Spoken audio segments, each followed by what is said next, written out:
Hi, I'm Margie Patchett, Executive Director of Volusia Tax Reform.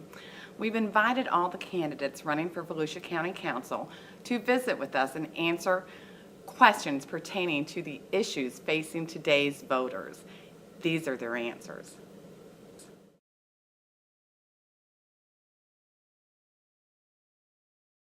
In 2003, the Volusia County total budget was $370 million. Last year, it was $698 million, an increase of $41 million each year. How are we better off considering this increase in spending by Volusia County? And do you think the quality of life in Volusia has increased here in the same proportion? I would say the average taxpayer would have a hard time relating to their quality of life improving to the same proportion as that dollar amount. Now, on the flip side, I want to make sure, and I've been working on this with the 741-page budget, is to understand an increase in budget is not necessarily an increase in taxes.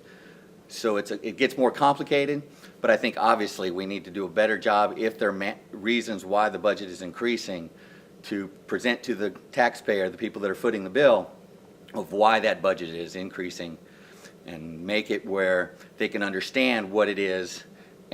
But in general, no, I don't think that's proportionally gone up our quality of life with that increase. So. How would you approach getting more jobs for Volusia County? Well, there is no magic wand to waving and all of a sudden somebody's going to plop down 20,000 jobs for Volusia County, that is for sure.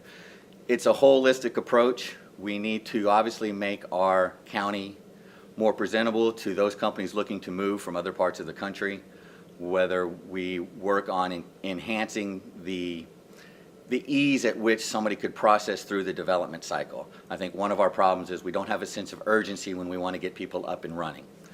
The next thing is we need to work on taking businesses that have 10 to 30 people today and helping them get to 100 tomorrow, and that's through proper reduction of taxes and expenses and making their businesses more profitable and more able to grow. With property values falling, how do you see the county making up the shortfall? Well, that's been a problem we've had in Orange City for the last 5 years too. And it's all part of continuing to do just like every taxpayer out there has to do, and that's make it work. Whether or not somebody has to mow the grass and also wash the windows at your house, you can't afford to pay somebody else to do both individual jobs. There's a cross-training program. I think some of the departments kind of cross over from some beach patrol things to sheriff's departments to corrections. There's a myriad of services that probably can coordinated, and if we cross-train employees, we won't have to fill some of those positions and we can make up that shortfall. There have been recent allegations of the county violating the sunshine laws, i.e. ECHO. What will you do to ensure that the county is more transparent? I think we need to work on providing I use the word incentive, or the mandate for staff to work on computerizing our systems much more, so make it a much more searchable record keeping for the county.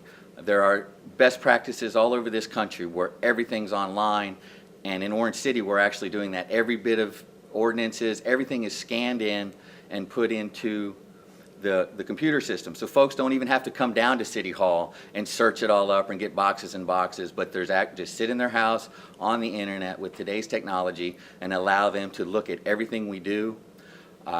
There's a city further south, Winter Springs, actually has every check they write is on the internet. And at first they had a few issues, and then they found out it was wonderful. It actually makes people believe in what the government's doing, and I think we need to get there. So transparency needs to be mandated, because if we are doing good things, we need to prove it, and if we're doing things wrong or bad, we need to fix it.